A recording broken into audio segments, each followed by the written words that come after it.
Head out, me and the Jeep, to Cerro Gordo, California, the silver mining ghost town from the 1860s. And what we're going to do right now is give a tour of the Jeep. So hang on and I'll shift my position. She's very well outfitted. You can see up top I've got crates that are covered. They're weatherproofed and so on and so forth. So we're ready for the trip. It's all my winter gear, tools, other supplies that I need.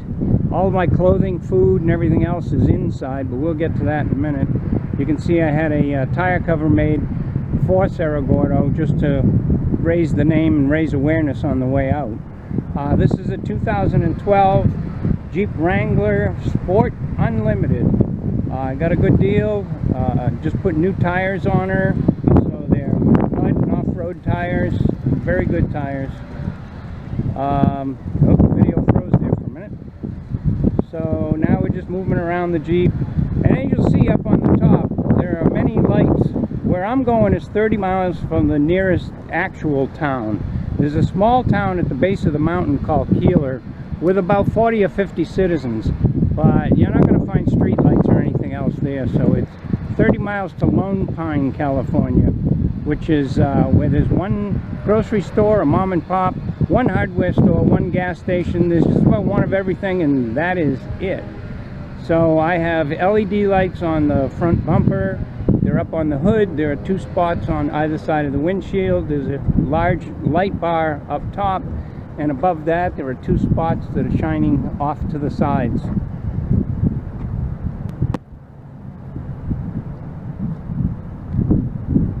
I don't know if you can tell with the lighting or not because of the sun, but I installed screens in the rear passenger side window so I can put the windows down at night and get some fresh air inside. Alright, we're going to pause and I'm going to give a tour of the engine compartment. Seems like a strange thing to do is give a tour of the engine compartment, but what I wanted to point out was I put in a dual battery system that's electronically controlled, so that one battery is always used to start the vehicle and the other one is used for other auxiliary items.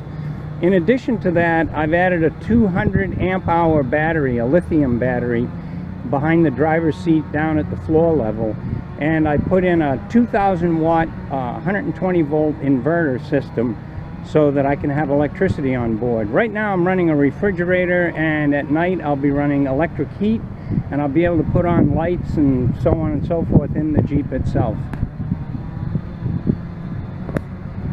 And as you can see, I put a shelf unit in. Up on the shelf I have a case with my clothes in it. There's a Coleman 2-burner gas stove. I've got some tools up there, power tools to the right. There's actually storage areas off on the sides of the shelf unit as well.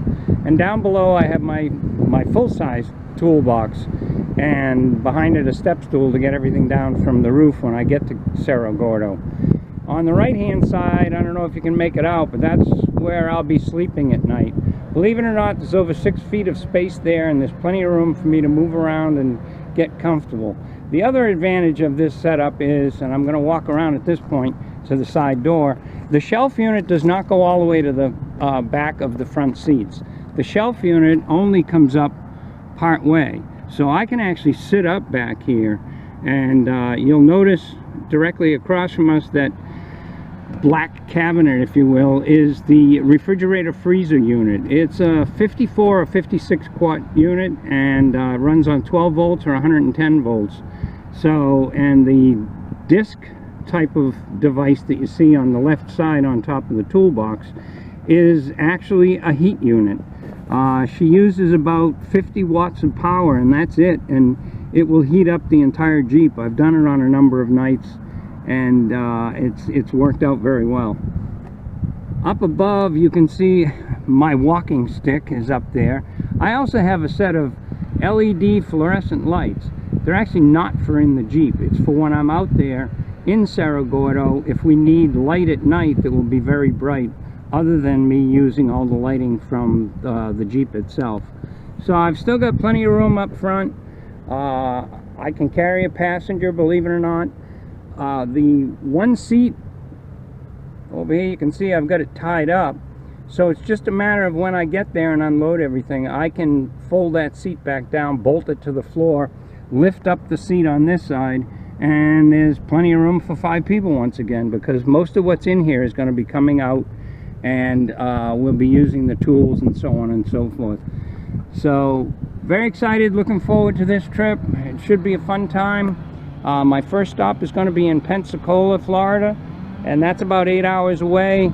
From there, I know the direction I'm going to head is towards Amarillo, Texas, but who knows if I stop along the way or not. It will all depend on weather and, you know, what may pop up for opportunities to see and do along the way. I'm not going to rush out to California.